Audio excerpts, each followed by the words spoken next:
what is civic nationalism? Why is it important? Civic nationalism and the nation as a whole, it's like coming to a beach and making a sandcastle. The sand represents the people, and the water representing the nationalism. And so, the civic nationalism is like the binding force between the sand, which are the people, and the ability for the nation to stand, hence the castle. And when you take regular dry sand to make a sandcastle, you can make something out of it, but how long will it last? And how strong is it? By adding that water, that civic nationalism, that is the binding force that turns it from just a small pile of sand to something more greater and to something more profound.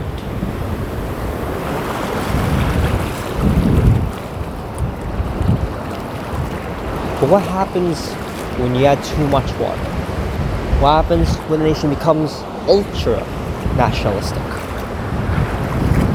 Well then, just like having no water, having too much water is just as bad for the sandcastle, if not worse, if we didn't have any water.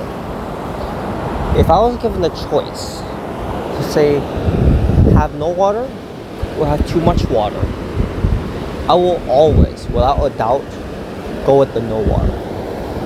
Because at least without the water, the sand still at least has some form. Because when there is too much water, then the sand becomes a servant to the water.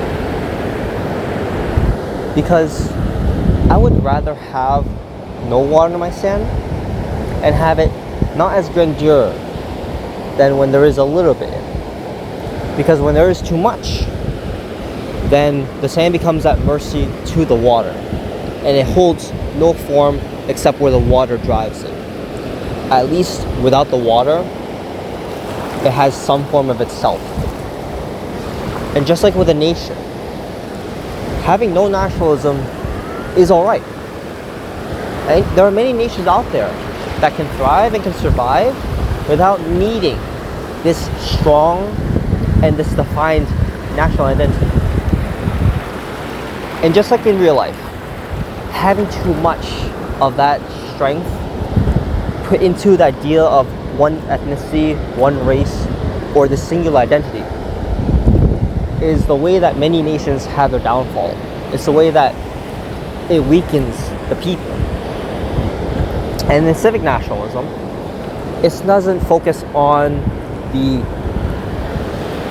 but unlike ethnic nationalism, civic nationalism focuses more on the people. It focuses more on the nation that it resides present. It does not require some old long tradition, some group who is here before the others, but rather focuses on who's here now and who here lives at the moment, what the needs of the people here need, not those who have been deceased. Simply, ethnic nationalism is an old and reactionary thought. It is not something that should be compatible within the 21st century. In fact, there are many ideas in which I don't think are compatible in the 21st century. Yet despite that, many still exist.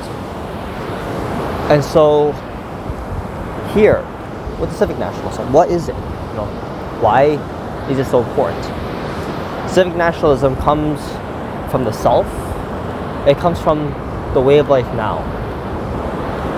When you think of it, think of voting, think of democracy. You think of having a strong Republican and Democratic traditions that run the republic and the nation itself. Having that efficiency, having the rights that you yourself can practice freely, and that everyone else is just as freely and capable of practicing within, that's what you should be proud of. It's not something that you were born into. It's not something that you yourself can't change. Because these are ideas that within the next 20 years, 30 years, they may not be the same. Just like with the waves, they come in and they come out. Nations forever will always change. And just like with the water, the ethnicity of the people now are definitely not going to be the same in 50 years, 100 years. But regardless, there will always be people. So instead of focusing on this old ideas, we should be focusing on the present. We should be focusing towards the future. A future in which our children and our children's children and their children can be able to live in a country in which they're born into, and they're free to do as they wish, in which they themselves have the right to ensure their happiness. And we need to ensure and protect the ideas of a democracy, and one that speaks for the people. And by having the efficiency of governments, by having the services in which we as the people are able to live to the best of our capabilities and to our maximum capacity, that's the type of pride that we should have as the people. Because these are things that we have the ability to change, we have the ability to ensure. And the thing, an idea that everyone can be able to share and to be able to receive its benefits from. Things like healthcare, things like transportation, things like clean water, clean air.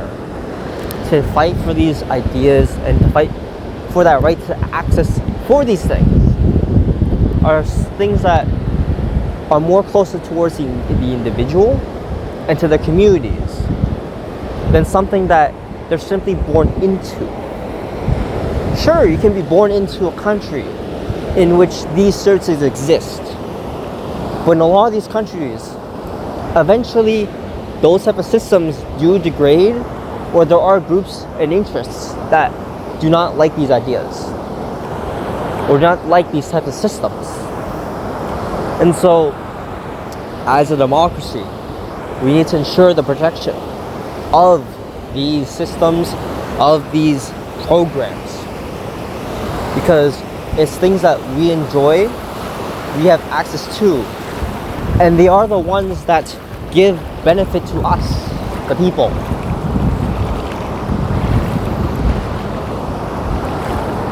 It is what has allowed us to live the way we are, to not have to worry about paying 50 different companies to ensure we have proper sewage, to have the access to electricity, access to clean water, proper sewage of our waste, and to ensure transportation of our goods and services to where we need them or where we want them.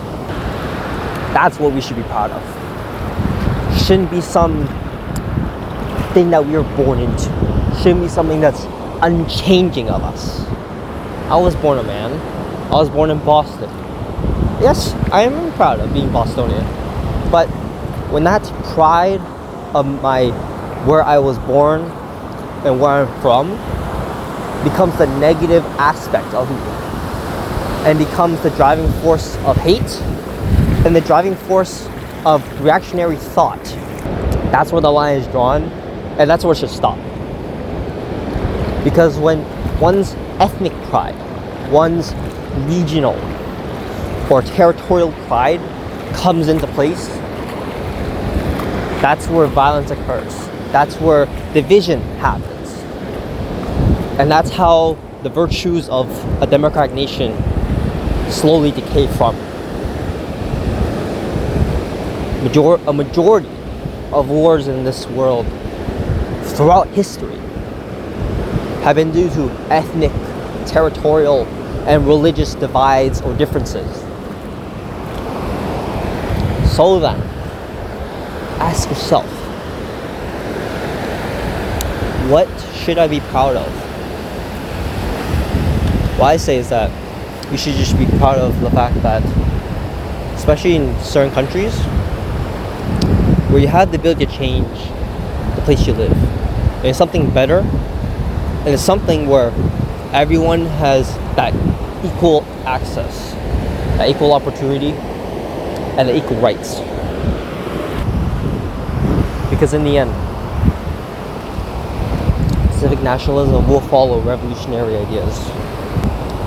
And revolutionary ideas are the ones that ride the waves of history.